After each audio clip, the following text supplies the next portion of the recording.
Hi guys, my name is Kathy and you guys are watching It's Kathy and Us. If you would like to be part of the Us, go ahead and click that subscribe button down below. Turn on your post notification, that way you guys are notified every time I upload a new video. If you care, if you don't, then that's fine too, but my heart would be so happy. I would greatly appreciate it, and yeah, we could be friends. Anyways, today's video is just, by the way, I broke my fingernail. I don't even want to show you. My nails are not cute. I have had them for over 3 weeks already. I had to cut them down myself as well. I don't know if you can tell, but whatever. That's not the point. So yeah, I would just like to say hello. I would like to thank everyone that's been watching my videos, the old ones, because it's been a while now that I have not uploaded. So I know I've been slacking off and I apologize, but my goal is to put out more content, try to be persistent and keep that like weekly video thing going on, you know, because that's what I said I was gonna do. So I'm kind of a woman of my word, and when I say something, like, I mean it. So I just do want to apologize because I have been falling off or coming short when it comes to that. So my apologies sincerely. And to all my family and friends that watch me, I miss you guys so much. You have no idea, and I hope that every single one of you guys are okay. I have my phone here because I wrote down some stuff that I wanted to talk to you guys about that I feel like you guys don't know. A lot has been going on, and it's not just this pandemic, just in my life in general. So I just wanted to talk about it. So if you're interested, go ahead and keep on watching. If you're not, I completely understand. A lot of people don't like these type of videos. So where do I start? It's kind of difficult to sit here and like know where to begin because it's just like a whole world. It's just like so many things that have been going on lately. As for myself, this COVID-19 thing is just has been very stressful. I feel like a lot of people didn't take it serious before, and then like slowly, and I'll say that even myself, I thought like, okay, this too shall pass very quickly, you know, but I feel like the way that this is going, just that pace, it's like not going anywhere anytime soon. And so it's one of those things that you just, I don't know, I just find myself like stressed about sometimes, because just before this COVID stuff happened, I had gotten my daughter's like health report, and her doctor called me to tell me that she was very low on iron. So I was very scared. But then when the COVID happened, I was like extremely like worried, because I'm like, she has low iron. Like I'm just not trying to put my daughter at risk. I don't want to take her out. I don't want to take myself out. I don't know if most of you knew or not, but I want to say for just a few months shy from a year, I was doing it on my own because Marcos had flown out for work purposes. So like I was just by myself. It was just Katie and I. Luckily, I had my family to help me with Katie, because for a while, like obviously we were still working and COVID wasn't a thing yet. The person that helped me with Katie was my dad, but there were moments where he like would fall sick. So obviously he's not around, so I had to figure out a way to get out of work. And luckily, like, I thank my boss. Amin, if you watch this, thank you, because you've always been there when I most desperately have needed it. Like if I need to leave or if I need to bring her into work, I know that a lot of job places and stuff will not allow that. So I do want to thank you from the bottom of my heart, because that was like, I'm not gonna say a stress off of my shoulders, because honestly it was also very stressful and embarrassing for me to be calling off or having to like leave early, because you know, it's just one of the things I don't like to do, you know. It's just whatever. But thank you for that. But I did have to go through a little bit of hurdles, you know, on my own. But basically, like, I was alone for a while and they helped me in many different ways, and yeah. So thank you guys for doing that. You didn't have to, and I appreciate it.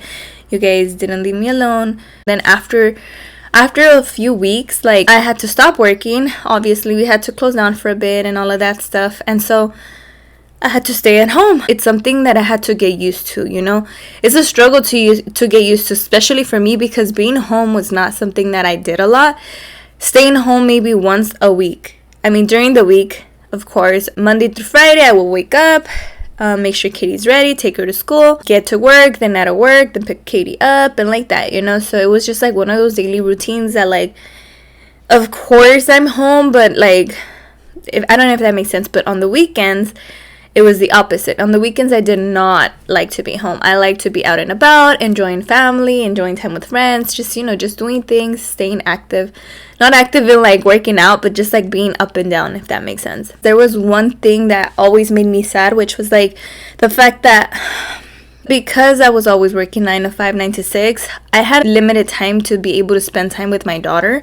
So therefore, also very rewarding, because I've been able to spend more time with my daughter, that Katie and I have grown such a big bond. Here at home, I feel like I'm lucky enough to have a daughter that is very independent, and so like her codependency is very like little. So a lot of things that she sees, she learns quick because she wants to do it on her own, if that makes sense. So I'm very blessed in that sense. Well, Marcos had left and stuff like that, and at the time, like, I had gotten into a car accident, I want to say maybe 3 years ago. So for a good amount of time I was carless, and I didn't care to get one because like my job is like literally around the corner, not literally but like a few blocks away. So I was like, I don't really need it. I want to say for the first month that Katie started school, which was back in July if I'm not mistaken, Marcos was still here, but then coming the end of July he was out. So for a few weeks I had the help of like him helping me drop her off or whatever. But at the same time, I'm not even gonna front, I would wake up and I would take her in the bus, and I would come back in the bus home, and then I would go to work. And this is one of those things that like I didn't mind it because everything was very like local. So I didn't feel like I had to get a vehicle until, you know, things became a little bit more difficult because Marcos had left. I like figured out a way to get a vehicle. My friend helped me, and it was just one of those things that it was a struggle, but I made it happen. Right before Marcos left to Florida, we weren't on the greatest of terms. We were not seeing like eye to eye a lot, and so it was tough. I had told them that this time apart would probably make us realize if we should be together or not, because I feel like it's not healthy to always be arguing, you know. And we have a kid together, and it's one of those things that I went through some stuff when I was young because of my parents, and so I'm a little bit out of breath, but I don't want my daughter to go through the same thing I did, because it's just very traumatic. I feel like a lot of things that you endure when you're little, it just builds you into this person that unintentionally you become. So I want her to grow up in a happy, jolly home. And I know, you know, there's always ups and downs, but like the way that we had just been getting along at that time was not ideal. And I won't sit here and lie, a lot of it had to do because of exterior reasons. It's very easy to get influenced by other people, especially when it's people that you care about, but you also have to think for yourself. You have to see no one but you knows what you go through, what you deal with, how great or how happy or how bad or how whatever your situation is with a person, you know. And many times people have opinions, and especially if they have very different ways of thinking of what respect is in terms of like it being mutual like women versus men. But I don't want to get into that because out of respect for Marcos, I will not give details, if that makes sense. But there was outside influences that have always had this way of thinking, you know, and have been very judgmental. But it's okay. I'm not gonna get into it, but I will just say that because of outside influences, We just did not see eye to eye. At the end of the day, you still have to be held accountable for your actions, your behaviors, and your words. So you just cannot go around repeating things that you hear or just allow other people to influence you this way or that way. You have to be your own person. You have to see for yourself, and no one but you really knows the truth. We talked, we had a conversation about it, and we were both on the same page that we were going to still try to work our differences, and we were gonna see what would happen in the long run. I've always been a very independent person, so it was not something that I was scared of. It was not something that I was worried about, because I knew that at the end of the day, I've always came through for myself and my kid. I've been taught that since I was very little. I used to take care of my sisters and help my parents with that. So I've always known that no matter what, I got this. So it wasn't a stress for me. I think the biggest stress for me at the time was just the fact that we had a big strain, big-ass strain on our relationship, and the fact that he was leaving made it even worse. Because, I'm not someone that's clingy, I'm not someone that's needy, but I like feeling like I'm cared for. But I don't want you to just say it. I want you to show it and to prove it, because I know that that's what I do. I may not tell you as often, hey, I love you, hey, I'm here for you, hey, this, but you're gonna know, because my actions have always spoke volumes. Honestly, that is one thing that I'm very adamant about. I'm very observant. So if you're doing something, I acknowledge it. If you're lacking in something, I notice that too. I show my love and affection in very different ways. Yeah, I am very guarded. It has to do with what I went through as a child. It had to do with what I was exposed to. And just a lot of things made me the way I am. And I acknowledge it. I do not put any blame on anyone. I don't know if feminine is the word, but that's what he's told me in a sense.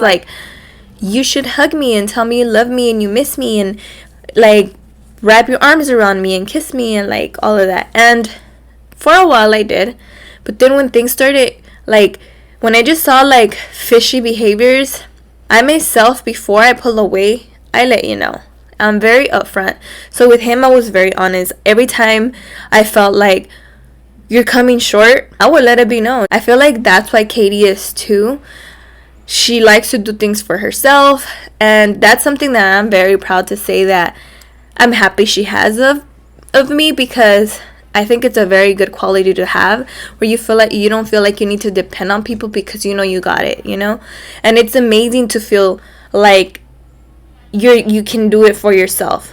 But it's also a greater feeling knowing that someone cares and loves you enough to be there for you as well. Not just in the bad times, but the good times. Literally, to feel appreciated is something that is very important for people, because once you don't show that appreciation, those efforts start going downhill, if that makes sense. And I always speak of it from experience, because I know that I myself am that type of person.